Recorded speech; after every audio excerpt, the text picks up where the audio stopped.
Hello everyone, welcome to Channel AMEC, your insight to the Australian visa system. My name is Carl Young, Registered Migration Agent in Australia. To all these new viewers who hasn't know us, I would like to take this opportunity to introduce about myself. I am a immigration law master degree graduate and also specialize in financial planning for a lot of investors. Now, over the past years, we have experienced a lot of communication backlog that we're noticing that a lot of and not just our clients but friends wanted to know more about Australia. So we've decided to take this opportunity to actually do more YouTube videos and also live streamings to allow the information and the opportunity of Australia to be known worldwide.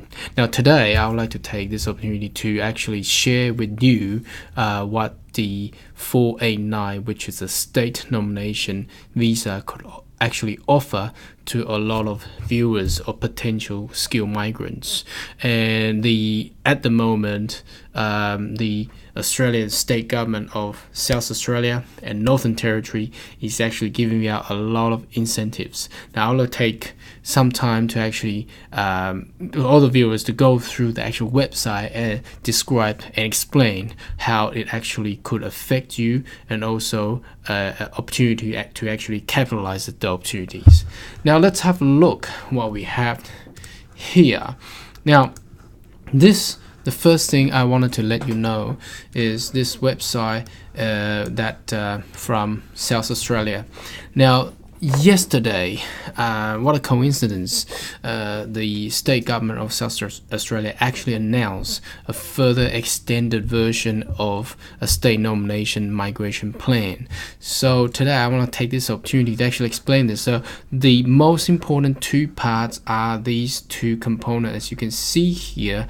Now first of all is that they are allowing a international student who has been in South Australia for being long-term resident of South Australia. So what does that mean? That it basically spells out that they are required to be in South Australia since March 2012.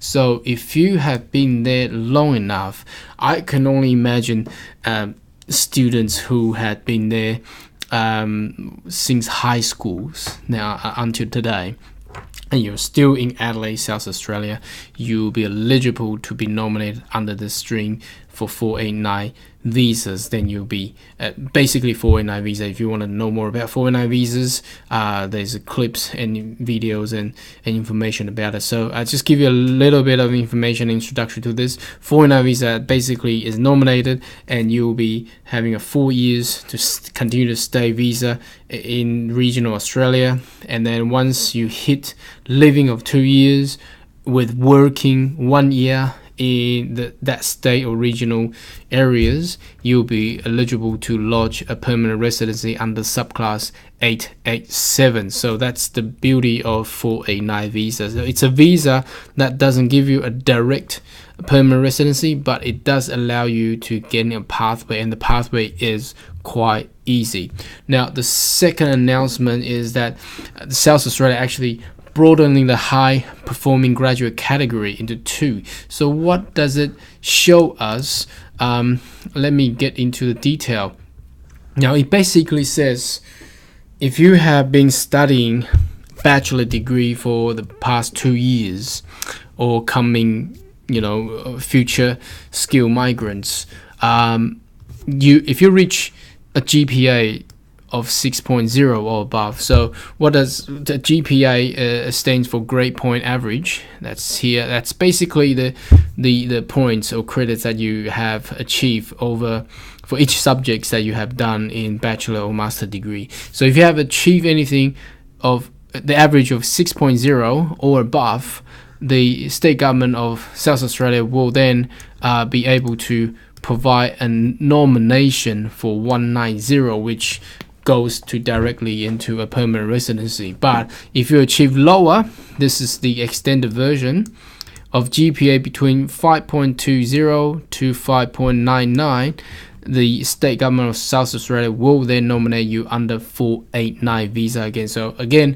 489 visa allows you to continue to stay in South Australia. And if you've been once you get it and become a visa holder of 489, stay and live there for another 2 years, work for 1 year, then you'll be able to lodge the 887 permanent residency visa straight away. So this is a very, very interesting part. That means basically if you are a good student and you can achieve high mark for whatever the occupation that you're seeking for, it's the place that you want to be. So if you go into South Australian study universities and gain those GPA mark, you'll be very likely to stay and become a permanent resident of Australia.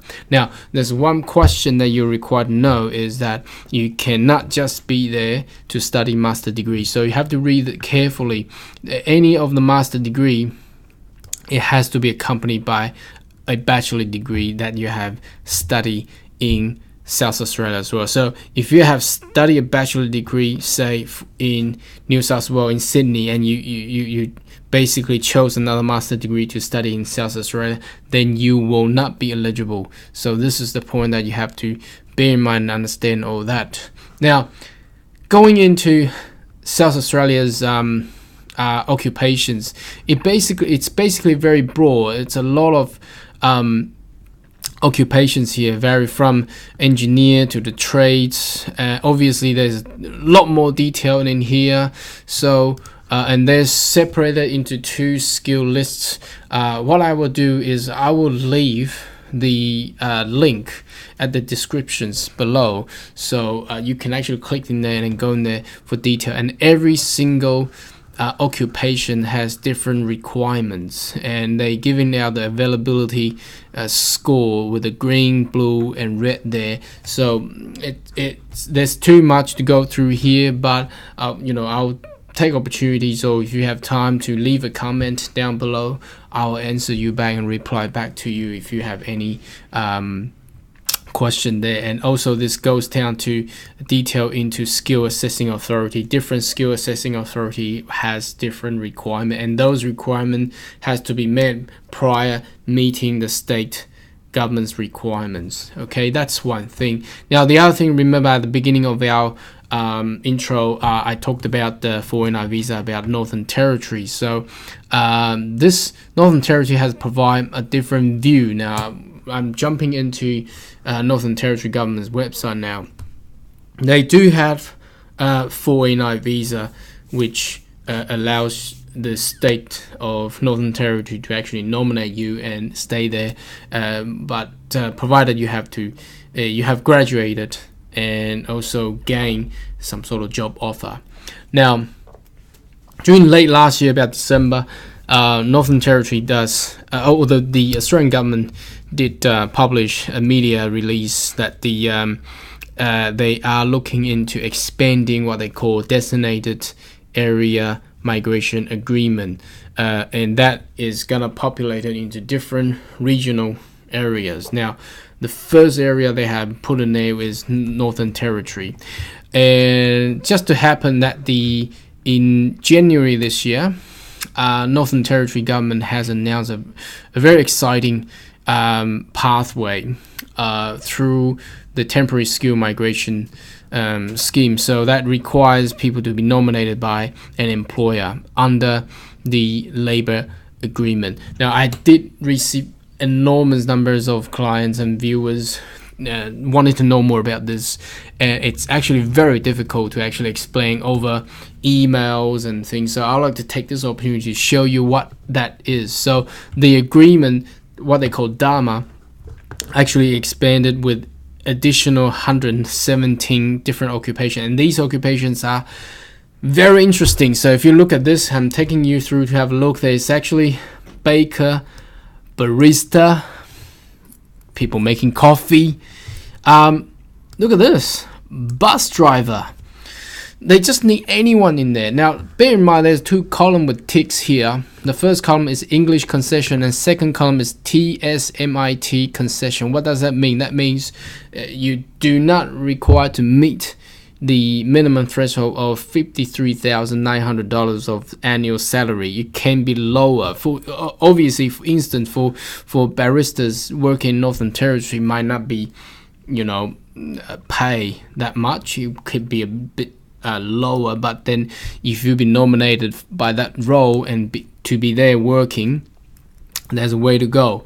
Let's look down. There's a lot more. There's a diver, there's a dental assistant, there's deckhand, and look at this, crowd controller. Wow, that generally opens up any type of occupation and skills to, I can say, well, anyone. And there's a tour guide. Look, if you're an experienced tour guide, why not thinking about Northern Territory? Now, this list does not mean that if you are in that kind of skill set, you can go there and get the visa straight away. We need to refer back to what that visa is actually under. Now, this visa is under 482, the TSS Employment Sponsor Visa, under the stream of labor agreements. So, in order for you, if you are that kind of skilled person and you want to go to Northern Territory and work there and gain your visa advantage there, you have to come to this website, which I will leave the link in description below in the YouTube video and also on Facebook as well. So what you need to do is go to this page, go to the list of current labor agreements, and what you do is you click on here and select DAMA, get the DAMA big tick. Then you will be able to access all the company who has been approved under the DAMA agreement. And generally, I believe all these employers and companies are in Northern Territory. So for instance, if you look at this, I can't tell from the name of the entity straight away, but you can tell sometimes. So We Care, or possibly a child care center. I'm sorry if I got it wrong, but I'm just going through, and there was butcher shop. I was looking at it, and there's also there's a touring company, One Tour. There's accountancies, and I believe there's any other ones, interesting ones. The craft beer. Okay, now I haven't seen any. I believe the bus driver will be under the touring company, and and there's AAT King too. So what you need to do, and there's Alice Spring Resort as well. So what you need to do is you need to get your job occupation and get a job offer of these companies, and once they're happy to nominate you, and basically that will mean that you'll be able to gain that advantage of the designated area migration agreement through between the federal government and the state government, and that's another pathway to actually gain permanent residency there. So basically you can see that there's a lot of concession there. Some of the job requirement does not require a competent English and does not require a high pay. So for instance, a lot of last year there's a lot of changes coming into the employment sponsor visa. A lot of occupations require to be a certain level of pay rate, but going through the DAMA systems through Northern Territories, a lot of these things can be concession or waived out. Now bear in mind, 2019 will be a very exciting year because I can see that they are expanding the designated area to different regions, and I believe there's going to be more coming up. The only state of Queensland has not announced what they're going to do with regional Queensland.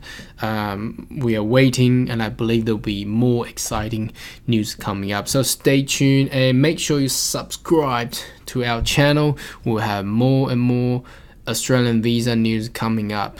So stay tuned. And today we will end here. Should you have any further question, more than happy to email me, leave me a comment, and we shall respond back to you. Thank you. Goodbye.